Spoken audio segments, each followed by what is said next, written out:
Relax and listen to the voice. Hello everyone, and welcome to our second installment of Irish folk and fairy tales. We hope that you enjoy the stories that are featured in this episode. And with that, here we go. Owney and Owney na Peak.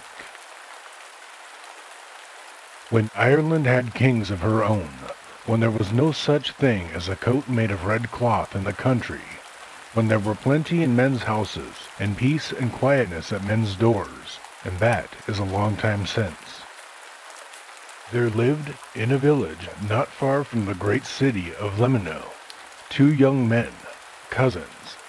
One of them named Owney, a smart, kind-hearted, handsome youth, with limb of a delicate form and a very good understanding.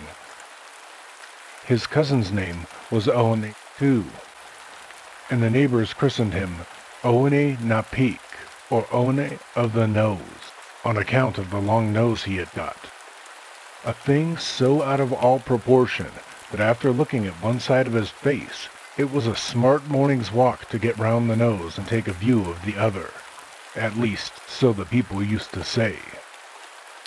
He was a stout, able-bodied fellow, as stupid as a beaten hound, and he was, moreover, a cruel tyrant to his young cousin, with whom he lived in a kind of partnership. Both of them were of a humble station. They were smiths, whitesmiths, and they got a good deal of business to do from the lords of the court, and the knights, and all the grand people of the city. But one day, young Owney was in town, and he saw a great procession of lords and ladies, and generals and great people, among whom was the king's daughter of the court.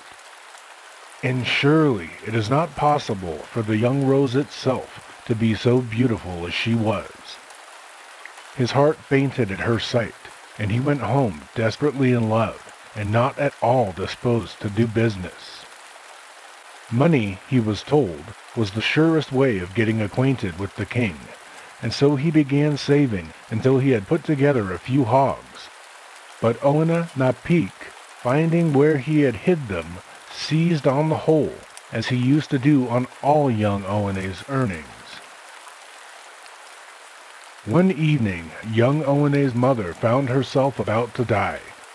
So she called her son to her bedside and said to him, "You have been a most dutiful good son, and 'tis proper you should be rewarded for it. Take this china cup to the fair.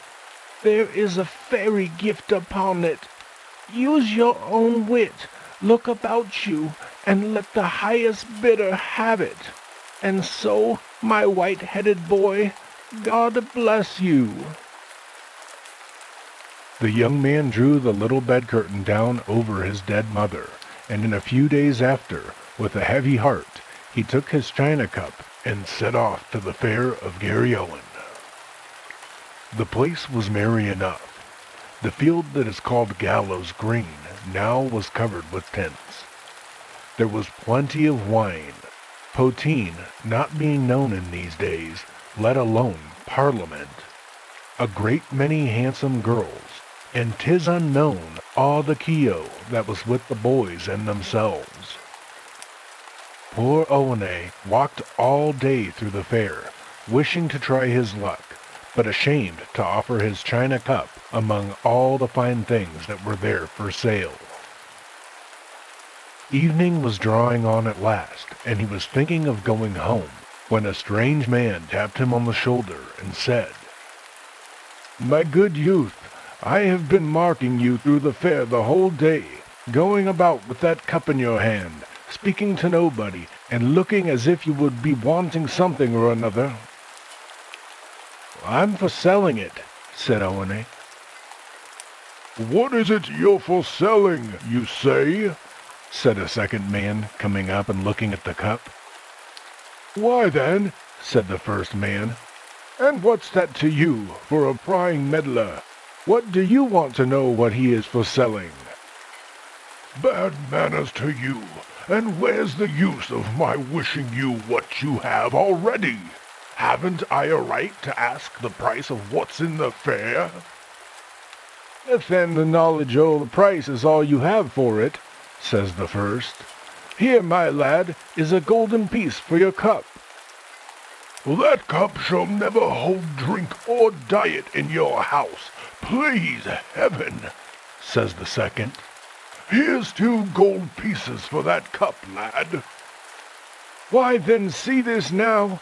If I was forced to fill it to the rim with gold before I could call it mine, you shall never hold that cup between your fingers. Here, boy, do you mind me? Give me that, once for all, and here's 10 gold pieces for it, and say no more. 10 gold pieces for a china cup, said a great lord of the court, who just rode up at that minute. It must surely be a valuable article. Here, boy, here are 20 pieces for it, and give it to my servant. Give it to mine, cried another lord of the party. And here's my purse, where you will find 10 more. And if any man offers another fraction for it to outbid that, I'll spit him on my sword like a snipe. I outbid him, said a fair young lady in a veil by his side, flinging 20 golden pieces more on the ground. There was no voice to outbid the lady, and young Owney, kneeling, gave the cup into her hands. 50 gold pieces for a china cup, said Owney to himself as he plodded on home. That was not worth 2. Oh, mother, you knew that vanity had an open hand. But as he drew near home, he determined to hide his money somewhere, knowing, as he well did, that his cousin would not leave him a single cross to bless himself with. So he dug a little pit and buried all but 2 pieces, which he brought to the house.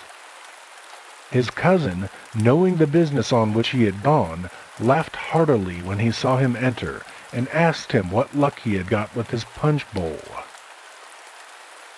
Not so bad, neither, said Owney. 2 pieces of gold is not a bad price for an article of old china. 2 gold pieces? Owney, honey, Era, let us see 'em, maybe you would. He took the cash from Owney's hand, and after opening his eyes in great astonishment at the sight of so much money, he put them into his pocket. Well, Owney, I'll keep them safe for you, in my pocket within. But tell us, maybe you would, how come you to get such a mort of money for an old cup painted chiny that wasn't worth maybe a 5-penny bit? To get into the heart of the fair, then, free and easy, and to look about me, and to cry old china, and the first man that come up, he to ask me, what is it I'd be asking for the cup, and I to say out bold, 100 pieces of gold, and he to laugh hearty, and we to huckster together till he beat me down to 2, and there's the whole way of it all. Owney na Peak made as if he took no note of this, but next morning, early, he took an old china saucer himself had in his cupboard, and off he set without saying a word to anybody to the fair. You may easily imagine that it created no small surprise in the place when they heard a great big fellow with the china saucer in his hand crying out, "A row Chinese saucer going for 100 pieces of gold! Row Chinese, who'll be buying?" "Era, what's that you're saying, you great gomero?" says a man, coming up to him and looking first at the saucer and then in his face. "Is it thinking anybody would go and make a muhauen of himself to give the like for that saucer?" But Owney na Peak had no answer to make, only to cry out, "Row Chinese, 100 pieces of gold!" A crowd soon collected about him, and finding he would give no account of himself, they all fell upon him, beat him within an inch of his life, and after having satisfied themselves upon him, they went their way, laughing and shouting. Towards sunset he got up, and crawled home as well as he could, without cup or money. As soon as Owney saw him, he helped him into the forge, looking very mournful, although, if the truth must be told, it was to revenge himself for former good deeds of his cousin that he set him about this foolish business. "Come here, Owney, said his cousin, after he had fastened the forge door and heated 2 irons in the fire. "You child of mischief," said he, when he had caught him, "you shall never see the fruits of your roguery again, for I will put out your eyes." And so saying, he snatched one of the red-hot irons from the fire. It was all in vain for poor Owney to throw himself on his knees and ask mercy and beg and implore forgiveness. He was weak, and Owney Napik was strong. He held him fast and burned out both his eyes. Then taking him, while he was yet fainting from the pain, upon his back, he carried him off the bleak hill of Knockpatrick a great distance, and there laid him under a tombstone, and went his ways. In a little time after, Owney came to himself. "Oh, sweet light of day, what is to become of me now?" thought the poor lad as he lay on his back under the tomb. "Is this to be the fruit of that unhappy present? Must I be dark forever and ever? Am I never more to look upon that sweet countenance that even in my blindness is not entirely shut out from me?" He would have said a great deal more in this way, and perhaps more pathetic still, but just then he heard a great mewing, as if all the cats in the world were coming up the hill together in one faction. He gathered himself up, and drew back under the stone, and remained quite still, expecting what would come next.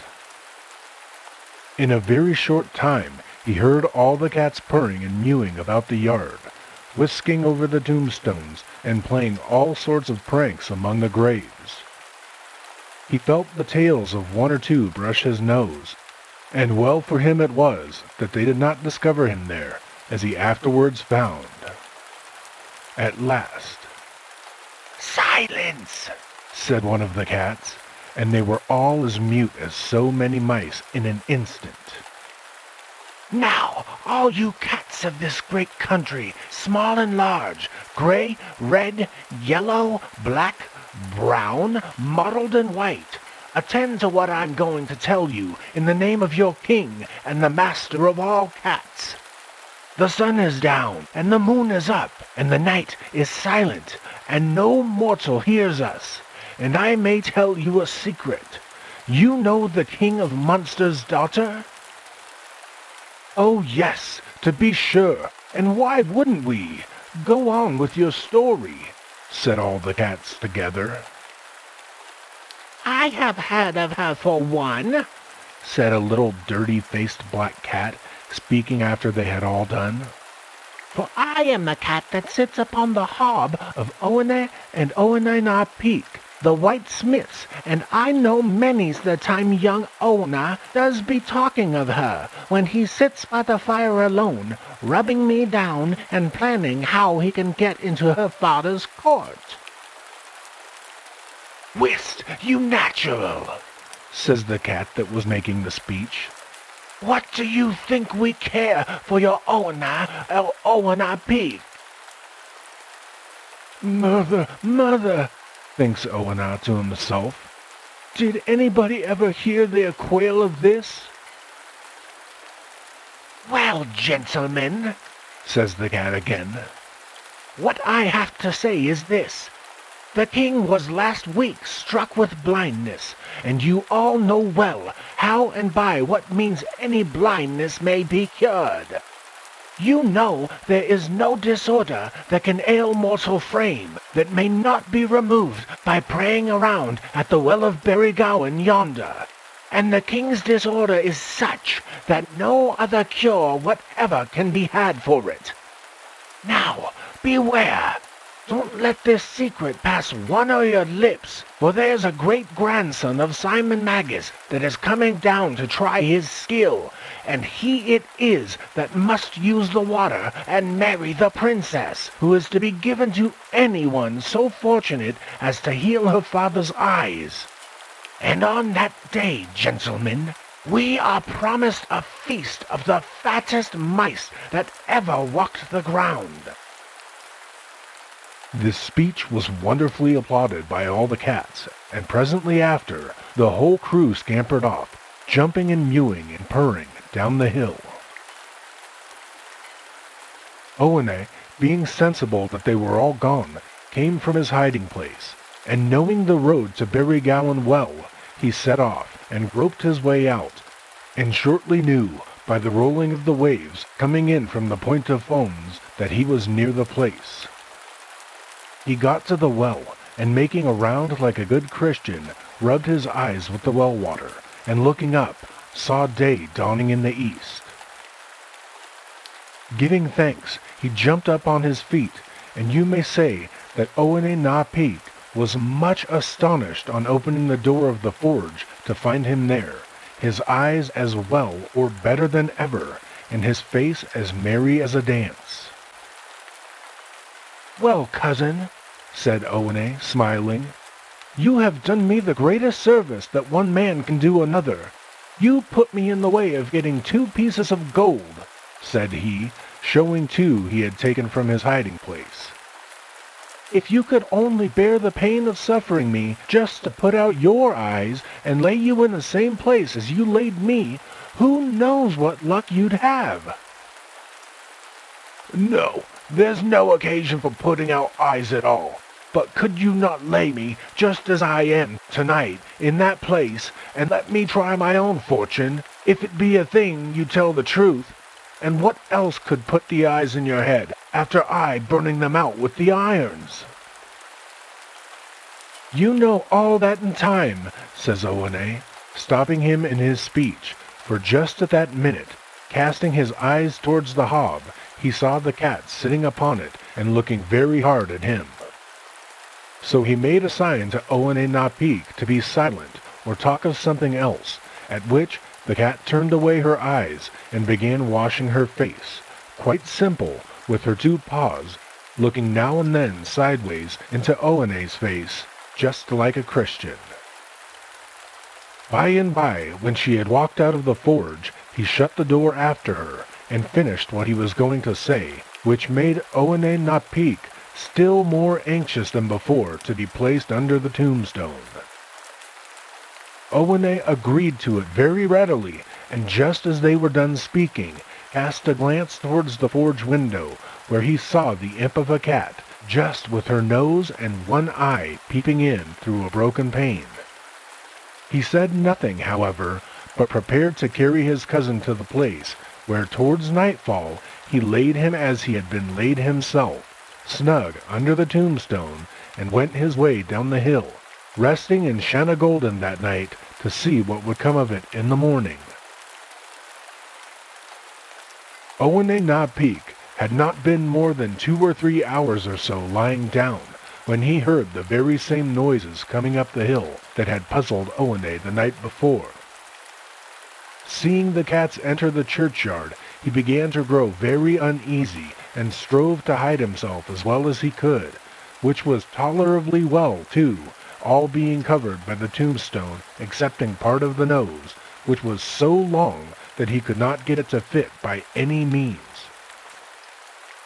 You may say to yourself that he was not a little surprised when he saw the cats all assemble like a congregation going to hear Mass, some sitting, some walking about, and asking one another after the kittens and the like, and more of them stretching themselves upon the tombstones and waiting the speech of their commander. Silence was proclaimed at length, and he spoke. "Now, all you cats of this great county, small and large, gray, red, yellow, black, brown, mottled or white, attend." "Stay, stay," said the little cat with the dirty face, and just then came running into the yard. "Be silent, for there are mortal ears listening to what you say. I have run hard and fast to say that your words were overheard last night. I am the cat that sits upon the hob of Owney and Owney na Peak, and I saw a bottle of the water of Berrygowan hanging up over the chimney this morning in their house." In an instant, the cats began screaming and mewing and flying as if they were mad about the yard, searching every corner and peeping under every tombstone.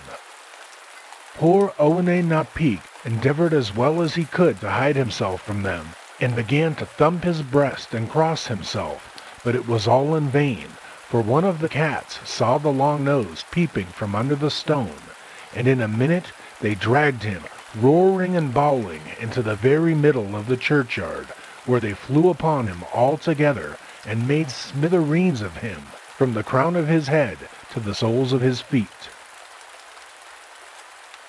The next morning, very early, young Owney came to the churchyard to see what had become of his cousin.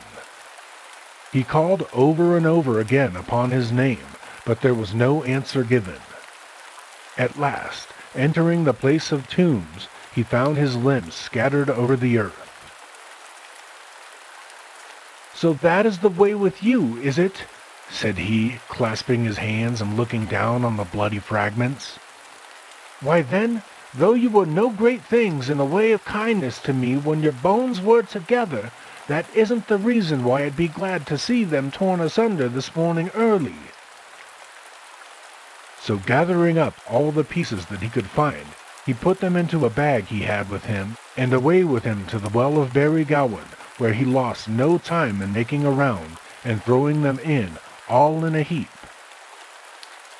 In an instant he saw Owney na Peak, as well as ever, scrambling out of the well, and helping him to get up, he asked him how he felt himself. "Oh, is it how I'd feel myself you'd want to know?" said the other. "Easy, and I'll tell you. Take that for a specimen," giving him at the same time a blow on the head, which you may say wasn't long in laying Owney sprawling on the ground. Then, without giving him a minute's time to recover, he thrust him into the very bag from which he had just been shaken himself, resolving within himself to drown him in the Shannon at once, and to put an end to him forever. Growing weary by the way, he stopped at a shebeen house, overright Robertstown Castle, to refresh himself with a morning before he'd go any farther. Poor Owney did not know what to do when he came to himself, if it might be rightly called coming to himself, and the great bag tied up about him. His wicked cousin shut him down behind the door in the kitchen, and telling him he'd have his life surely if he stirred, he walked in to take something that's good in the little parlor. Owney could not, for the life of him, avoid cutting a hole in the bag to have a peep about the kitchen, and see whether he had no means of escape. He could see only one person, a simple-looking man who was counting his beads in the chimney corner, and now and then striking his breast and looking up as if he was praying greatly. "Lord," says he, "only give me death and a favorable judgment. I haven't anybody now to look after, nor anybody to look after me. What's a few tenpennies to save a man from want? Only a quiet grave is all I ask." "Mother, mother," says Owney to himself, "here's a man wants death and can't have it, and here I am going to have it, and, in troth, I don't want it at all, see?" So after thinking a little what he had best do, he began to sing out very merrily, but lowering his voice, for fear he should be heard in the next room. "To him that tied me here, be thanks and praises given. I'll bless him night and day, for packing me to heaven. Of all the roads you'll name, he surely will not lag, who takes his way to heaven by traveling in a bag. To heaven? Inisherin? Said the man in the chimney corner, opening his mouth and his eyes. Why then, you'd be doing a Christian turn if you'd take a neighbor with you that's tired of this bad and villainous world. You're a fool, said Owney. I know I am, at least so the neighbors always tell me, but what hurt? Maybe I have a Christian soul as well as another, and fool or no fool, in a bag or out of a bag, I'd be happy to go to the same road it is you are talking of.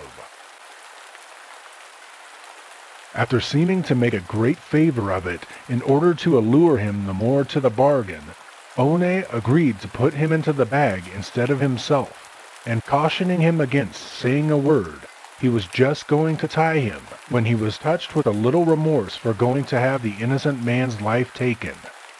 And seeing a slip of a pig that was killed the day before in a corner hanging up, and thought struck him that it would do just as well to put it in the bag in their place. No sooner said than done. To the great surprise of the natural, he popped the pig into the bag and tied it up.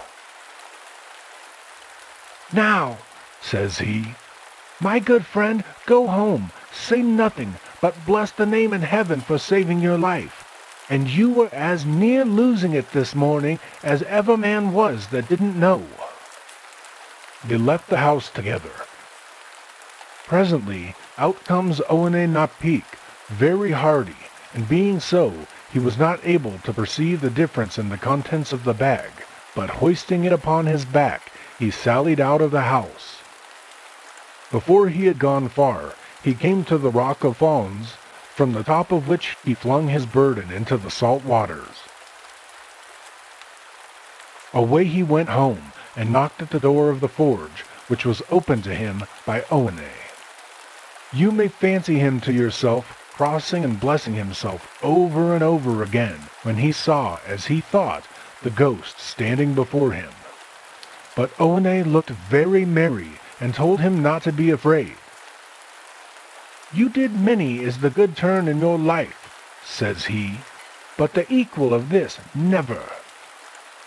So he up and told him that he found the finest place in the world at the bottom of the waters, and plenty of money. See these 4 pieces for a specimen, showing him some he had taken from his own hiding hole. What do you think of that for a story? Why then that it's a droll one, no less. Sorrow bit if I wouldn't have a mind to try my luck in the same way. How did you come home here before me, that took the straight road, and didn't stop for so much as my Gusta since I left Knockpatrick? Oh, there's a shortcut under the waters, said Owney. Mind and only be civil where you're in Thiarna, and you'll make a sight of money. Well became Owney. He thrust his cousin into the bag, tied it about him, and putting it into the car that was returning after leaving a load of oats at a corn store in the city, it was not long before he was at Fawns again. Here he dismounted, and going to the rock, he was, I am afraid, half inclined to start his burden into the wide water, when he saw a small skiff making towards the point. He hailed her, and learned that she was about to board a great vessel from foreign parts that was sailing out of the river. So he went with his bag on board, and making his bargain with the captain of the ship, he left Owney Peak along with the crew, and never was troubled with him after, from that day to this. As he was passing Barrygowan Well, he filled a bottle with the water, and going home, he bought a fine suit of clothes with the rest of the money he had buried. And away he set off in the morning to the city of Duleek.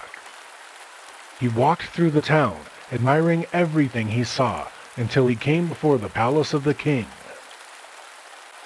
Over the gates of this he saw a number of spikes, with the head of a man stuck upon each, grinning in the sunshine. Not at all daunted, he knocked very boldly at the gate, which was opened by one of the guards of the palace. Well, who are you, friend? I'm a great doctor that's come from foreign parts to cure the king's eyesight. Lead me to his presence this minute. Fair and softly, said the soldier. Do you see all those heads that are stuck up there? Yours is very likely to be keeping company by them if you are so foolish as to come inside these walls. They are the heads of all the doctors in the land who came before you, and that's what makes the town so fine and healthy this time's past. Praised be heaven for the same. Don't be talking, you great Gomeril, says Owney. Only bring me to the king at once. He was brought before the king, after being warned of his fate if he should fail to do all that he undertook. The place was made clear of all but a few guards, and Owney was informed once more that if he should restore the king's eyes, he should wed with the princess and have the crown after her father's death. This put him in great spirits, and after making a round upon his bare knees about the bottle, he took a little of the water and rubbed it into the king's eyes. In a minute he jumped up from his throne and looked about him as well as ever. He ordered Owney to be dressed out like a king's son, and sent word to his daughter that she should receive him that instant for her husband. You may say to yourself that the princess, glad as she was of her father's recovery, did not like this message. Small blame to her, when it is considered that she never set eyes upon the man himself. However, her mind was changed wonderfully when he was brought before her, covered with gold and diamonds and all sorts of grand things. Wishing, however, to know whether he had as good a wit as he had a person, she told him that he should give her, on the next morning, an answer to 2 questions. Otherwise, she would not hold him worthy of her hand. Owney bowed, and she put the questions as follows. What is that which is the sweetest thing in the world? And what are the 3 most beautiful objects in the creation? These were puzzling questions, but Owney, having a small share of brains of his own, was not long in forming an opinion upon the matter. He was very impatient for the morning, but it came just as slow and regular as if he were not in the world. In a short time he was summoned to the courtyard, where all the nobles of the land assembled, with flags waving and trumpets sounding, and all manner of glorious doings going on. The princess was placed on a throne of gold near her father, and there was a beautiful carpet spread for Owney to stand upon while he answered her questions. After the trumpets were silenced, she put the first, with a clear, sweet voice, and he replied, It's salt, says he, very stout out. There was a great applause at the answer, and the princess owned, smiling, that he had judged right. But now, said she, for the second. What are the 3 most beautiful things in the creation? Why, answered the young man, here they are. A ship in full sail, a field of wheat in ear, and... What the 3rd most beautiful thing was, all the people didn't hear, but there was a great blushing and laughing among the ladies, and the princess smiled and nodded at him, quite pleased with his wit. Indeed, many said that the judges of the land themselves could not have answered better had they been in Owney's place, nor could there be anywhere found a more likely or well-spoken young man. He was brought first to the king, who took him in his arms and presented him to the princess.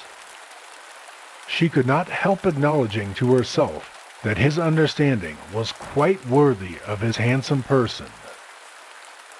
Orders being immediately given for the marriage to proceed, they were made one with all speed, and it is said that before another year came round, the fair princess was one of the most beautiful objects in the creation.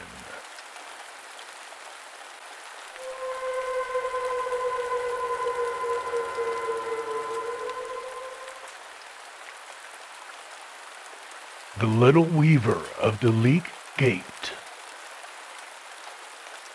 You see, there was a weaver lived, once upon a time, in Duleek here, hard by the gate, and a very honest, industrious man he was, by all accounts. He had a wife, and of course they had children, and small blame to them, and plenty of them, so that the poor little weaver was obliged to work his fingers to the bone, a'most to get them the bit and the sup. But he didn't begrudge that, for he was an industrious crather, as I said before, and it was up early and down late with him, and the loom never standing still. Well, it was one morning that his wife called to him, and he sitting very busy throwing the shuttle, and says she, "Come here," says she, "Jewel, and eat your breakfast, now that it's ready." But he never minded her, but went on working. So in a minute or two more, she says, calling out at him again, "Ara, lather saving yourself, my darling, and eat your bit of breakfast while it's hot." "Leave me alone," says he, and he druv the shuttle faster nor before. Well, in a little more time, she goes over to him where he sot, and says, coaxing him like, "Lady dear," says she, "the stirabout will be stone cold if you don't give over that weary work, and come and eat it at once." "I'm busy with the pattern here that is breaking my heart," says the weaver, "and until I complete it, and master it entirely, I won't quit." "Oh, think of the elegant stirabout that'll be spidled entirely." "To the devil with the stirabout," says he. "God forgive you," says she, "for cursing your good breakfast." "Aye, and you too," says he. "Broth, you're as cross as two sticks this blessed morning, lady," says the poor wife, "and it's a heavy handful I have when you are crooked in your temper. But stay out there if you like, and let your stirabout grow cold, and not a one of me I'll ax you again." And with off that she went, and the weaver, sure enough, he was mighty crabbed, and the more the wife spoke to him, the worse he got, which, you know, is only natural. Well, he left the loom at last, and went over to the stirabout, and what would you think but when he looked at it, it was as black as a crow, for you see, it was in the height of the summer, and the flies lit upon it to that degree that the stirabout was fairly covered with them. "Why then, bad luck to your impudence," says the weaver. "Would no place serve you but that? And it is spoiling my breakfast, yez are, ye dirty bastards." And with that being altogether crooked-tempered at the time, he lifted his hand, and he made one great slam at the dish of stirabout, and killed no less than 70 flies at one blow.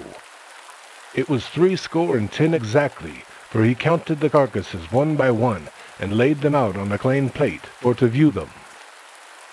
Well, he felt a powerful spirit rising in him when he seen the slaughter he'd done at one blow, and with that he got conceited as the very dickens, and not a stroke more work he'd do that day.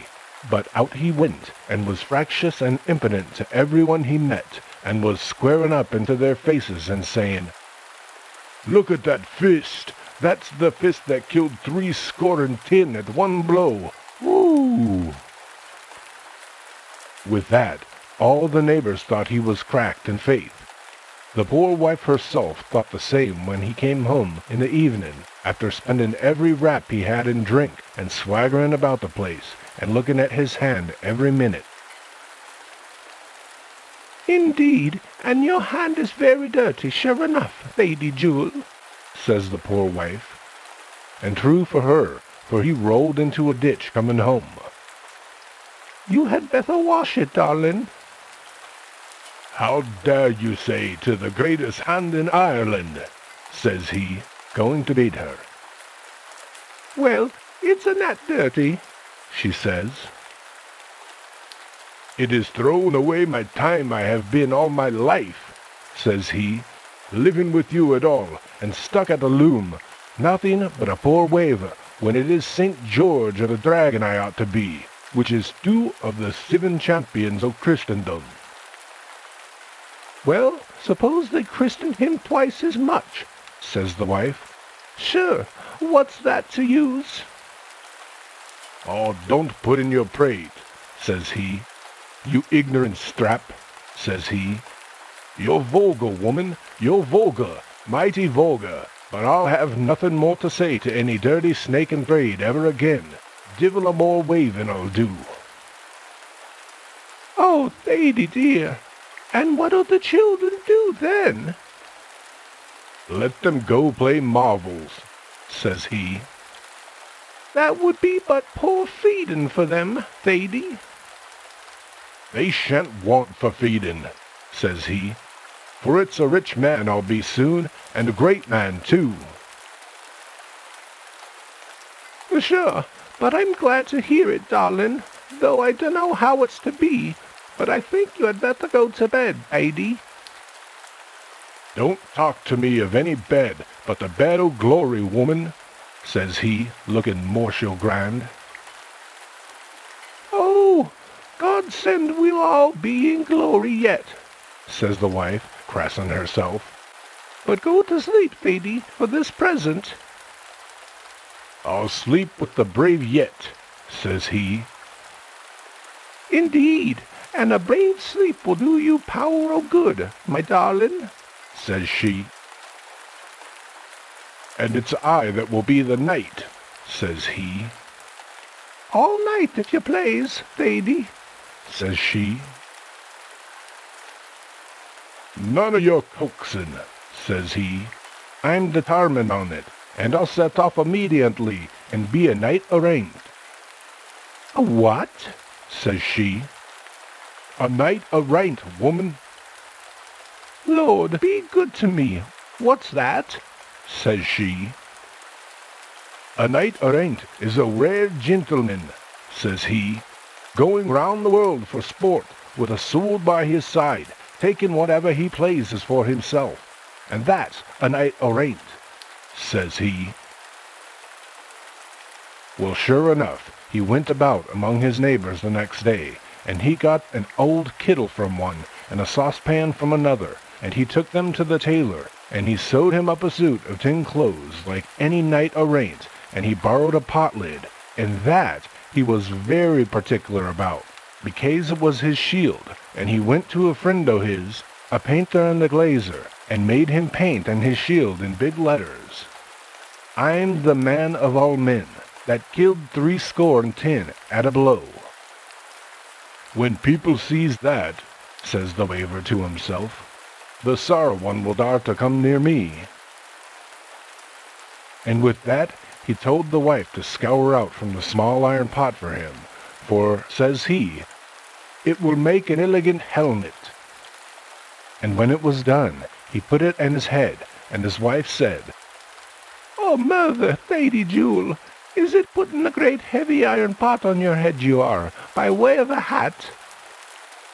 "Certainly," says he, "for a knight errant should always have a weight on his brain." "But, Thady dear," says the wife, "there's a hole in it, and it can't keep out the weather." "It will be the cooler," says he, putting it on him. "Besides, if I don't like it, it is easy to stop it with a wisp of straw or like that." "The 3 legs of it look mighty queer sticking up," says she. "Every helmet has a spike sticking out of the top of it," says the waver, "and if mine has 3, it only the grander it is."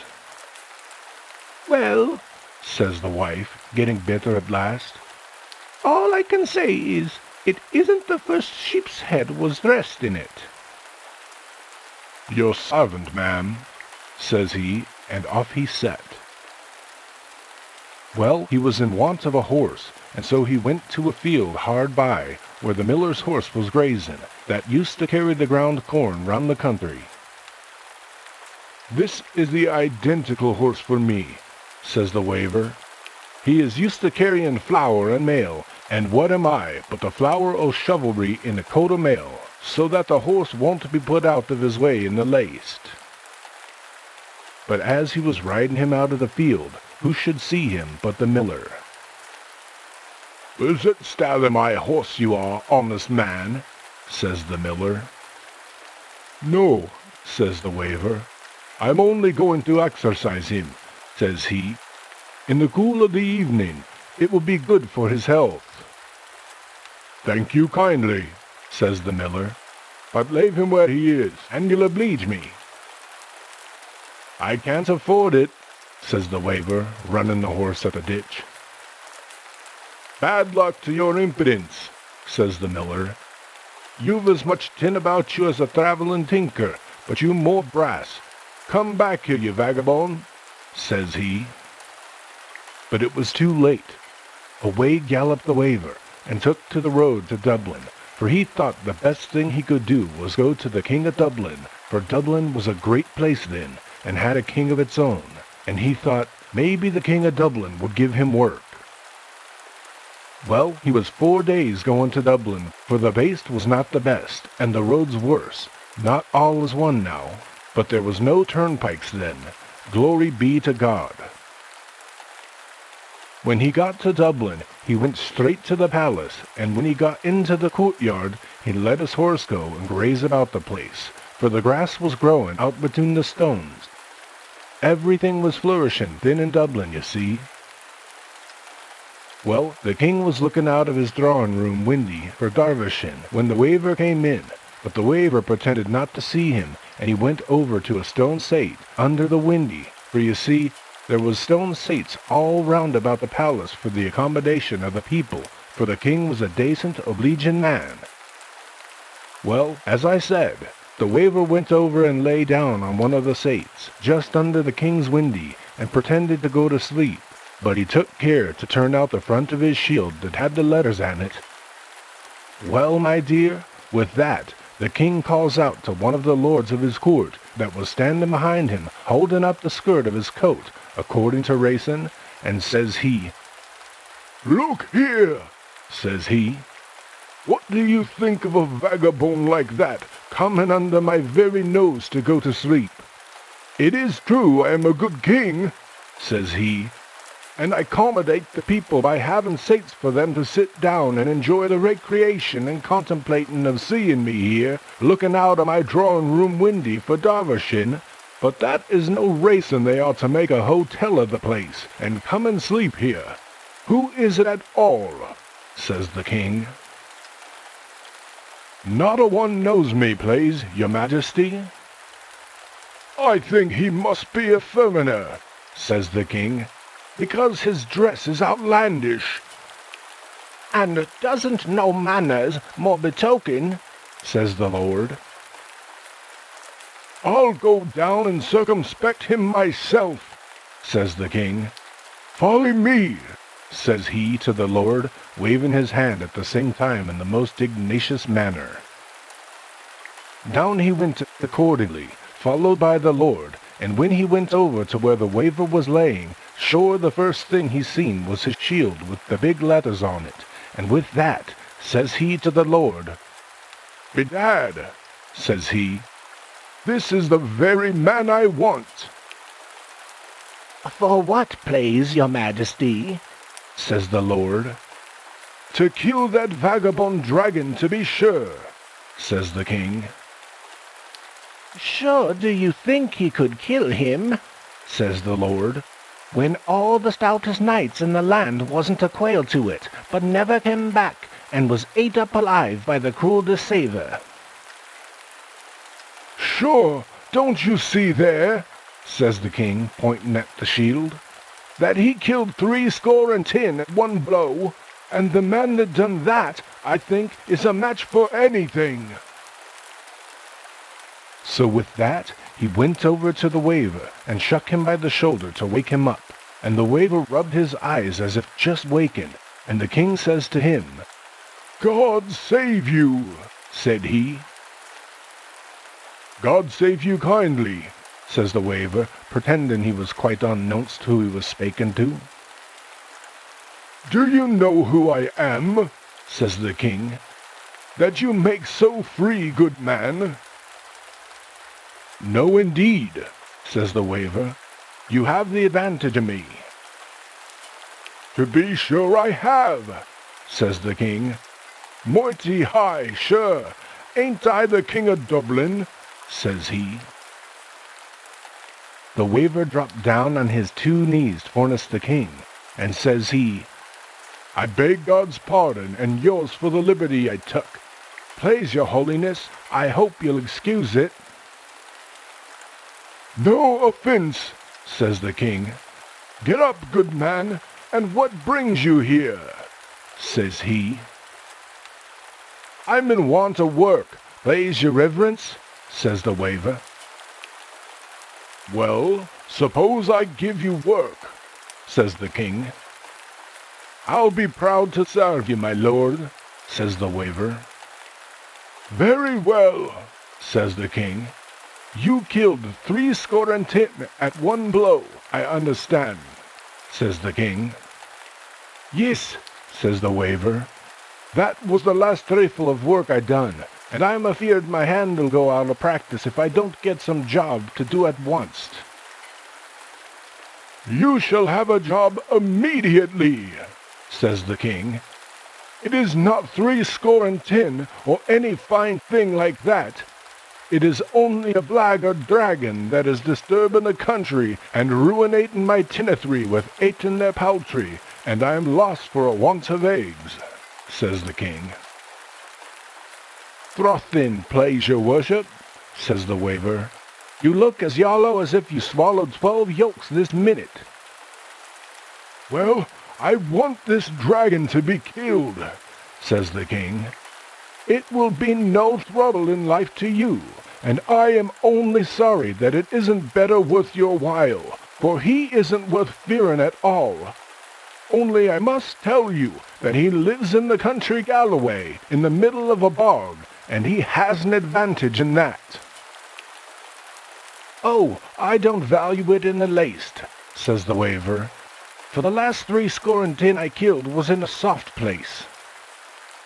"When will you undertake the job, then?" says the king. "Let me at him at once," says the waver. "Well, that's what I like," says the king. "You're the very man for my money," says he. "Talking of money," says the waver, "by the same token, I'll want a trifle of change from you for my travelling charges." "As much as you please," says the king. And with the word, he brought him into his closet, where there was an old stocking in an old chest, bursting with golden guineas.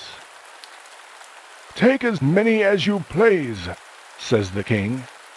And sure enough, my dear, the little waver stuffed his tin clothes as full as they could hold with them.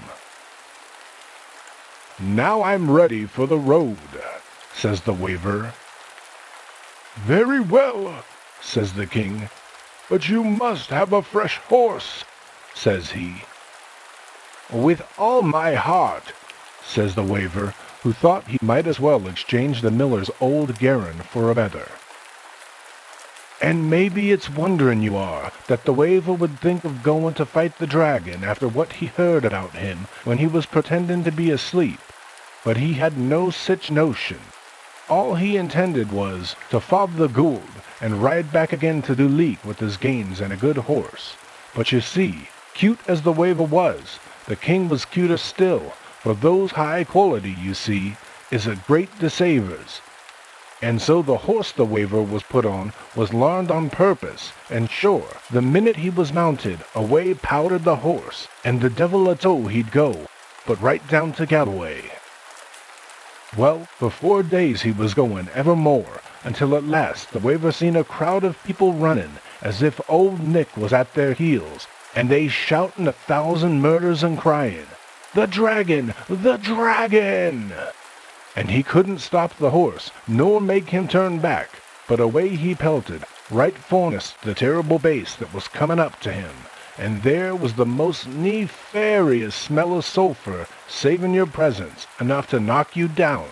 And faith, the waver seen he had no time to lose, and so he threw himself off the horse, and made to a tree that was growing nigh hand, and away he clambered up it, as nimble as a cat.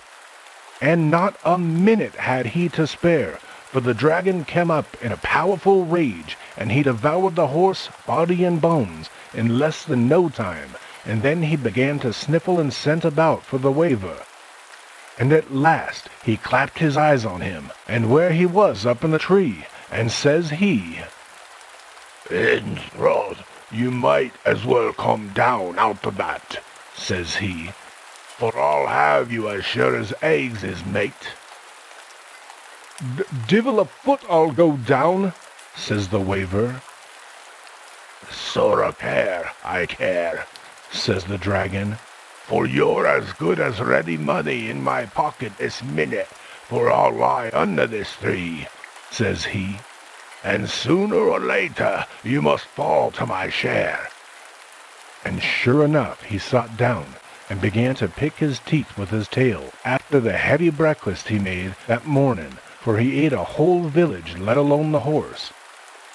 And he got drowsy at last, and fell asleep, but before he went to sleep, he wound himself all round about the tree, all as one as a lady winding ribbon round her finger, so that the waver could not escape. Well, as soon as the waver knew he was dead asleep, by the snoring of him, and every snore he let out was like a clap of thunder, that minute the waver began to creep down the tree, as cautious as a fox, and he was very nigh hand the bottom, when, bad cess to it, a thieving branch he was depending on bruck, and he fell right atop of the dragon. But if he did, good luck was on his side, for where should he fall but with his 2 legs right across the dragon's neck? And my jewel, he laid hout of the beast's ears, and there he kept his grip, for the dragon wakened, and endeavoured for to bite him. But you see, by raising the waver was behind his ears, he could not come at him, and with that he endeavoured for to shake him off, but the devil a stir could he stir the waver, and though he shook all the scales in his body, he could not turn the scale agin the waver. "By the hokey, this is too bad entirely," says the dragon, "but if you won't let go," says he, "by the powers of wildfire, I'll give you a ride that'll astonish in your 7 small senses, my boy." And with that, away he flew like mad. And where do you think he did fly? Bedad, he flew straight for Dublin, divil a less. But the waver being in his neck was a great distress to him, and he would rather have him an inside passenger. But anyway, he flew and he flew, till he came slap up again to the palace of the king, for being blind with rage he never seen it, and he knocked his brains out, that is, the small trifle he had, and down he fell speechless. And you see, good luck would have it, that the King of Dublin was looking out at his drawing-room windy for diversion that day also, and when he seen the waver riding the fairy dragon, for he was blazing like a tar barrel, he called out to his courtiers to come and see the show. "By the powders of war, here comes the knight errant," says the king, "riding the dragon that's all afire, and if he gets into the palace, yez must be ready with the fire engines," says he, "for to put him out." But when they seen the dragon fall outside, they all run downstairs and scampered into the palace yard for to circumspect the curiosity, and by the time they got down, the waver had got off of the dragon's neck, and running up to the king, says he, "Please your holiness," says he, "I did not think myself worthy of killing this facetious beast, so I brought him to yourself, for to do him the honor of decapitation by your own royal 5 fingers. But I tamed him first, before I allowed him the liberty for the dar to appear in your royal presence, and you'll oblige me if you'll just make your mark with your own hand upon the unruly beast's neck." And with that, the king, sure enough, drew out his sword, and took the head aff the dirty brute as clean as a new pin. Well, there was a great rejoicing in the court that the dragon was killed, And says the king to the little waver, says he, "Your night arranged as it is, and so it would be no use for to knight you over again, but I will make you a lord," says he. "Oh, Lord," says the waver, thunderstruck like at his own good luck. "I will," says the king, "and as you are the first man I ever heard tell of that rode a dragon, you shall be called Lord Mount Dragon," says he. "And where's my estate, plaze your holiness?" says the waver, who always had a sharp lookout after the main chance. "Oh, I didn't forget that," says the king. "It is my royal pleasure to provide well for you, and for that reason I make you a present of all the dragons in the world, and give you power over them from this out," says he. "Is that all?" says the waver. "All?" says the king. "Why, you ungrateful little vagabond! Was the like ever given to any man before?" "I believe not indeed," says the waver. "Many thanks to your majesty." "But that is not all I will do for you," says the king. "I'll give you my daughter too in marriage," says he.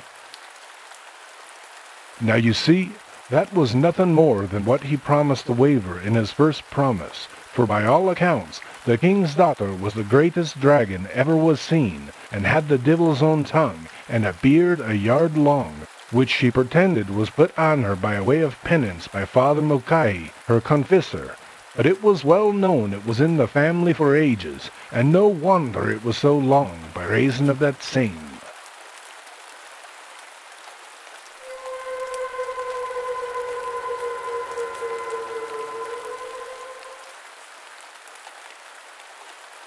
The Lady of Gollerus. On the shore of Smerwick Harbor, one fine summer's morning, just at daybreak, stood Dick Fitzgerald, shogging the dudeen, which may be translated, smoking his pipe. The sun was gradually rising behind the lofty Brandon, the dark sea was getting green in the light, and the mists, clearing away out of the valleys, went rolling and curling like the smoke from the corner of Dick's mouth. "'Tis just the pattern of a pretty morning," said Dick, taking the pipe from between his lips and looking towards the distant ocean, which lay as still and tranquil as a tomb of polished marble. "Well, to be sure," continued he, after a pause, "'tis mighty lonesome to be talking to oneself by way of company, and not to have another soul to answer one. Nothing but the child of one's own voice, the echo. I know this, that if I had the luck, or maybe the misfortune," said Dick, with a melancholy smile, "to have the woman, it would not be this way with me. And what in this wide world is a man without a wife?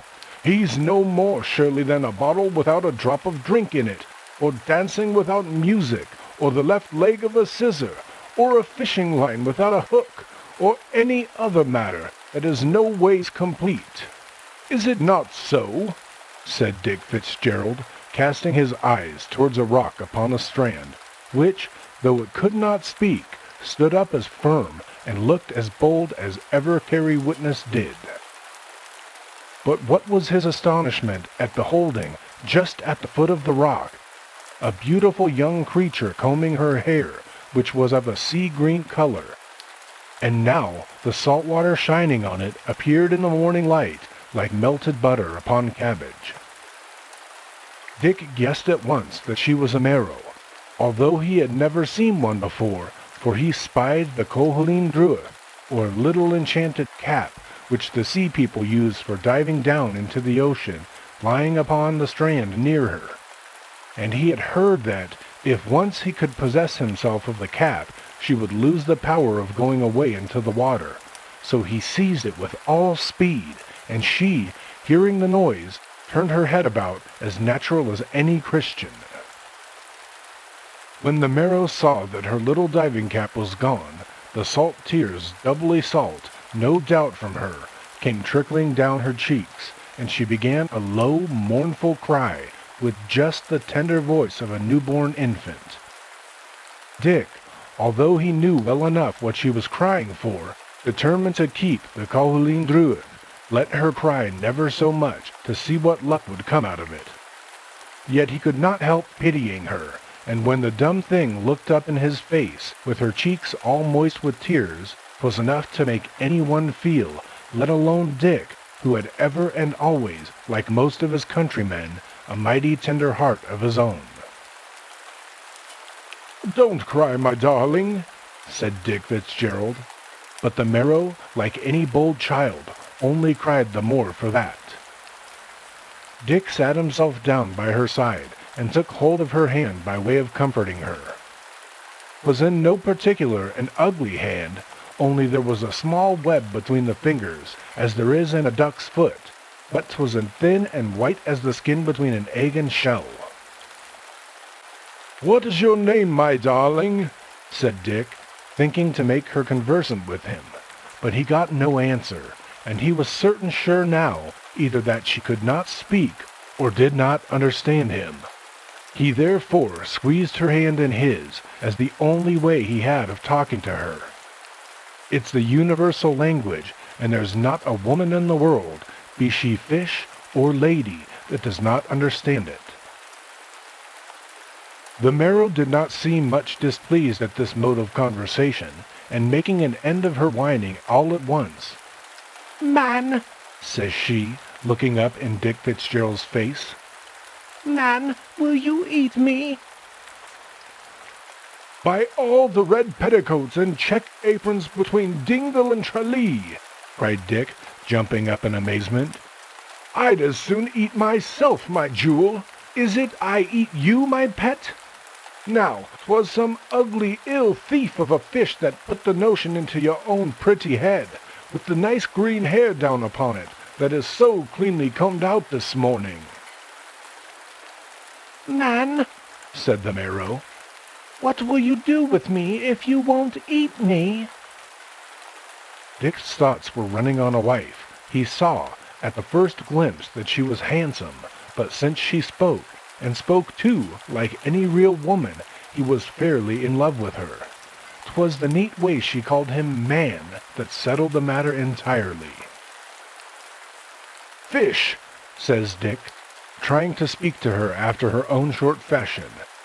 "Fish," says he, "here's my word, fresh and fasting, for you this blessed morning, that I'll make you Mistress Fitzgerald before all the world, and that's what I'll do."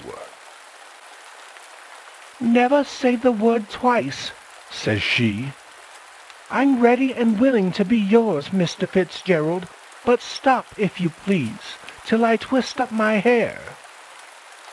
It was some time before she had settled it entirely to her liking, for she guessed, I suppose, that she was going among strangers, where she would be looked at. When that was done, the Merrow put the comb into her pocket, and then bent down her head and whispered some words to the water that was close to the foot of the rock. Dick saw the murmur of the words upon the top of the sea, going out towards the wide ocean, just like a breath of wind rippling along, and says he, in the greatest wonder, "Is it speaking you are, my darling, to the salt water?" "It's nothing else," says she, quite carelessly. "I'm just sending word home to my father not to be waiting breakfast for me, just to keep him from being uneasy in his mind."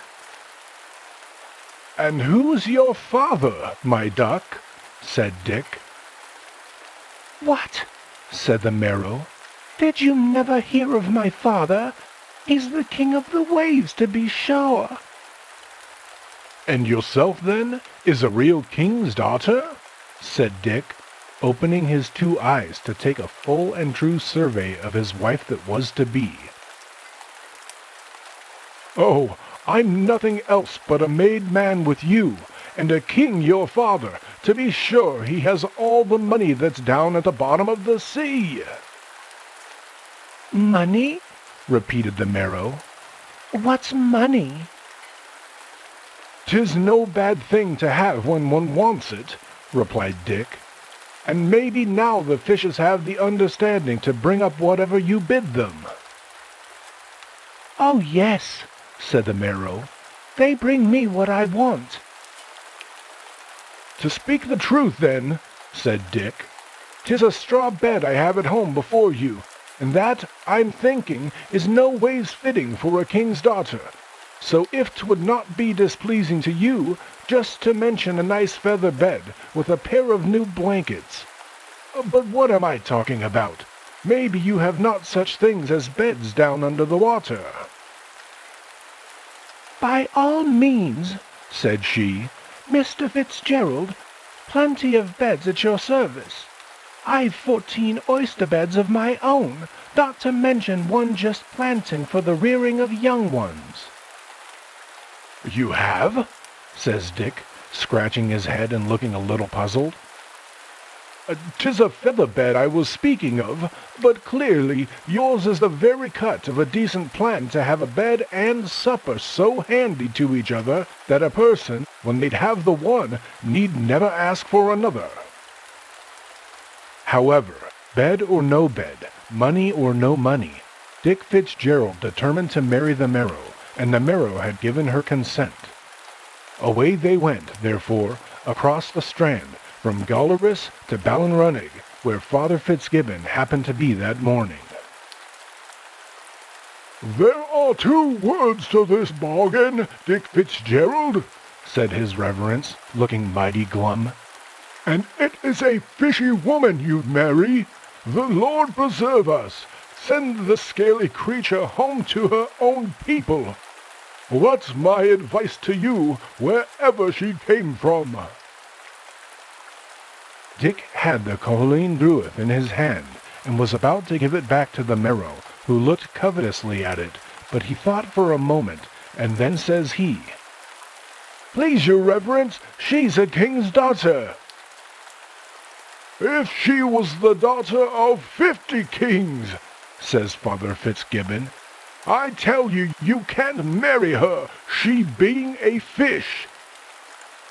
"Please your reverence," said Dick again in an undertone, "she is as mild and as beautiful as the moon." "If she was as mild and as beautiful as the sun, moon, and stars all put together, I tell you, Dick Fitzgerald," said the priest, stamping his right foot, "you can't marry her, she being a fish." "But she has all the gold that's down in the sea only for the asking, and I'm a made man if I marry her," said Dick, looking up slyly. "I can make it worth anyone's while to do the job." "Oh, well, that alters the case entirely," replied the priest. "Why, there's some reason now in what you say. Why didn't you tell me this before? Marry her by all means, if she was 10 times a fish. Money, you know, is not to be refused in these bad times, and I may as well have a handsel of it as another that maybe would not take half the pains in counseling you that I have done." So Father Fitzgibbon married Dick Fitzgerald to the Merrow, and like any loving couple, they returned to Gollerus well pleased with each other. Everything prospered with Dick. He was at the sunny side of the world. The Merrow made the best of wives, and they lived together in the greatest contentment. It was wonderful to see, considering where she had been brought up, how she would busy herself about the house, and how well she nursed the children, for, at the end of 3 years, they were as many young Fitzgeralds, 2 boys and a girl. In short, Dick was a happy man, and so he might have been to the end of his day if he had only had the sense to take care of what he had got. Many other men, however, beside Dick, had not wit enough to do that. One day, when Dick was obliged to go to Tralee, he left the wife minding the children at home after him, and thinking she had plenty to do without disturbing his fishing tackle. Dick was no sooner gone Then Miss Fitzgerald set about cleaning up the house and chancing to pull down a fishing net. What should she find behind it in a hole in the wall but her own Colleen Druith? She took it out and looked at it, and then she thought of her father the king, and her mother the queen, and her brothers and sisters, and she felt a longing to go back to them. She sat down on a little stool and thought over the happy days she had spent under the sea. Then she looked at her children and thought on the love and affection of poor Dick, and how it would break his heart to lose her. "But," she says, "he won't lose me entirely, for I'll come back to him again, and who can blame me for going to see my father and my mother after being so long away from them?" She got up and went towards the door, but came back again to look once more at the child that was sleeping in the cradle. She kissed it gently, and as she kissed it, a tear trembled for an instant in her eye and then fell on its rosy cheek. She wiped away the tear, and turning to the eldest little girl, told her to take good care of her brothers and to be a good child herself until she came back. The Merrow then went down to the strand. The sea was lying calm and smooth, just heaving and glittering in the sun, and she thought she had heard a faint, sweet singing inviting her to come down. All her old ideas and feelings came flooding over her mind. Dick and her children were at the instant forgotten, and placing the Colleen Druith on her head, she plunged in.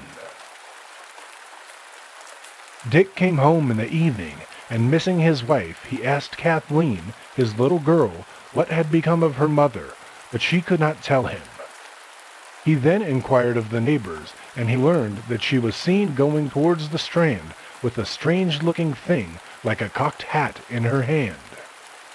He returned to his cabin to search for the Colleen Druith. It was gone, and the truth now flashed upon him. Year after year did Dick Fitzgerald wait, expecting the return of his wife, but he never saw her more. Dick never married again, always thinking that the Merrow would sooner or later return to him, and nothing could ever persuade him but that her father the king kept her below by main force, for, said Dick, she surely would not of herself give up her husband and her children. While she was with him, she was so good a wife in every respect that to this day she is spoken of in the tradition of the country as the pattern for one, under the name of the Lady of Gollerus.